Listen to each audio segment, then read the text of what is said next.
What is up, you sexy bastards? I'm going to show you my 2018 goals and how I planned them.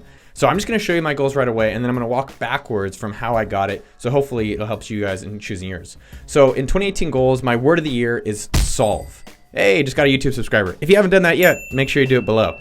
So every year I do a word: bold, discomfort, fierce.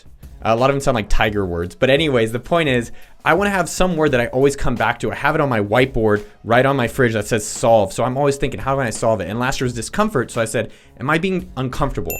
And it's like cold showers or a lot of different times. I was like, man, this sucks. I'm like, good, that's the word. So think about what your word of the year is, number one. Two, I'd break it out into three categories: work, workout, and personal. So here's exactly what I'm doing this year. Number one, make work fun. Yes, it's a Trump thing, but I really wanted to stop focusing on so much of just a singular target revenue goal and really just enjoying the work, right? So if I'm working on King Sumo, which is one of my major goals this year, check it out, kingsumo.com. I want to have as much fun as possible with it, not just how do we maximize money or hit a certain customer target or whatever it is, just make it fun.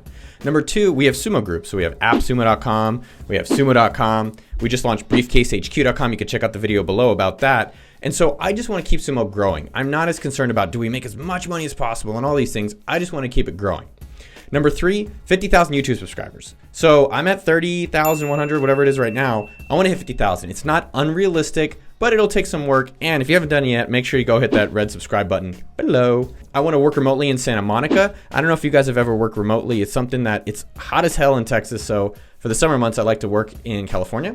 And then lastly, China, man, they're taking over everything. I actually ordered this LaMetric thing I'm going to talk about in a little bit, and it came straight from China. So I want to learn about the software and hardware side and how the hell they're doing it. So I'm going to fly over to China and figure that stuff out. Next is workout. So a lot of different people say, oh, what should I do for my health? And then they go obsessive for January, and then the rest of the year they go back to their routine. So I like to try to do something that's realistic and sustainable. That's the most important thing in health, sustainability. So number one, I just want to do 3 workouts a week. I've been doing boxing. It could be CrossFit, which I'm doing tomorrow, or it could be the gym, whatever it is, just show up. Number two is bike 1,000 miles. I love biking, so this will make me accountable for 83 miles a month. And then lastly, 10,000 push-ups, which sounds like a lot, but it's only around 30 a night. So it's really doable, and it'll be fun to do for my health.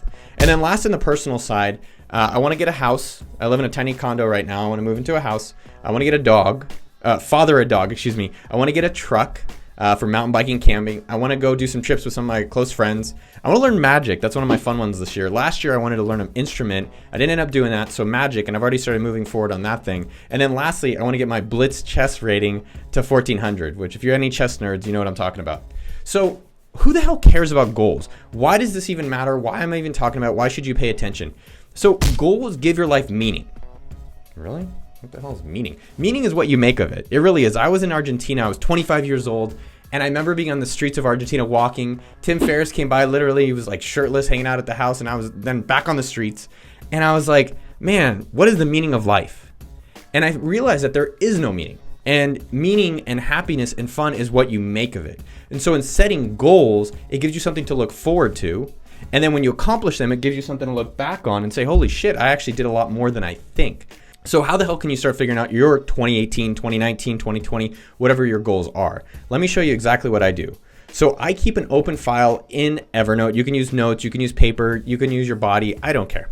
So these were my 2017 goals. So throughout the year, I write down things that I'm thinking about for next year. So I've already got my 2019 goals set up. So let me show you that. So I'm already starting to think about, well, what stuff, it's not for this year, but I'm going to start thinking about next year. And I don't have to do it. But one thing I was thinking about would be, it'd be cool to go to a Packers game at Lambeau Field. That just sounds amazing. Or potentially go to the Grand Canyon.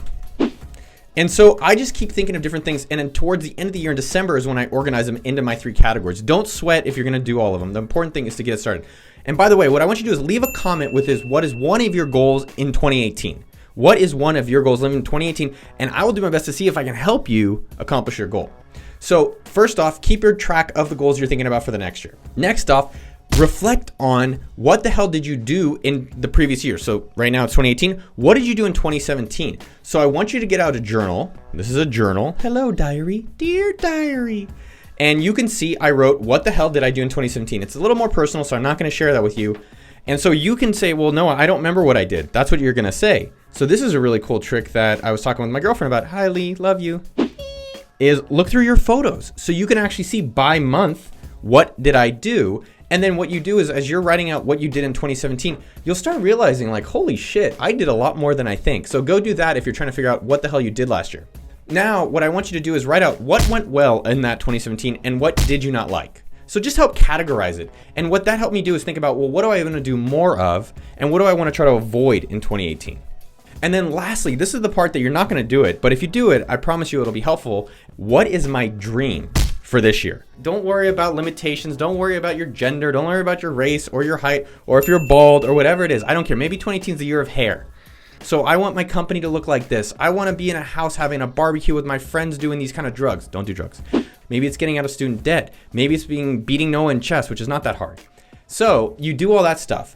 Now at the end of the year, you take all these different things you've done and you put them in that sheet, in that document that I put right here. What I'll do is that I'll make a copy of this document, and you can just grab a template for yourself when you watch this video. So you can go and instantly make this for yourself. So here, let me give you some tips as you guys are getting this set up for your 2018 goals. One, don't choose a goal you're gonna do anyways. So some of the goals, like mountain biking for me, it's like get better at mountain biking or take a coaching for mountain biking. I'm gonna do that anyway. So I highly recommend not doing a goal that you're already planning on. I don't think that's actually really helpful. Number two, you gotta measure it. So if you have a goal, so for me with YouTube subscribers, I got this metric thing.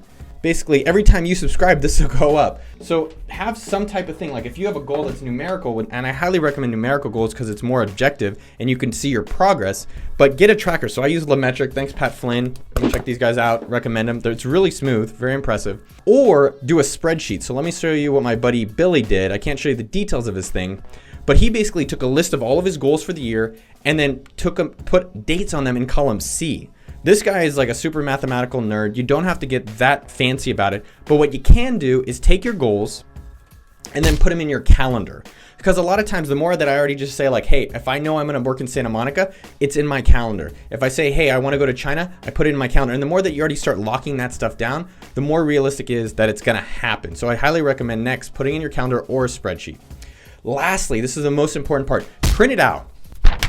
So I printed out, I put it on my fridge, which was awkward when I was having dates. They're like, have sex with more women? I was like, I don't know. Put it on your stickies. Let me show you how I do it. I put it right on my stickies, put it on everything. There's not enough that you can put it out there to see your goals. The more that you see it, the more likely you are to make that a reality. So these are my 2018 goals. Leave a comment with one thing you want to accomplish in 2018, and I'll do my best to help you make that a reality.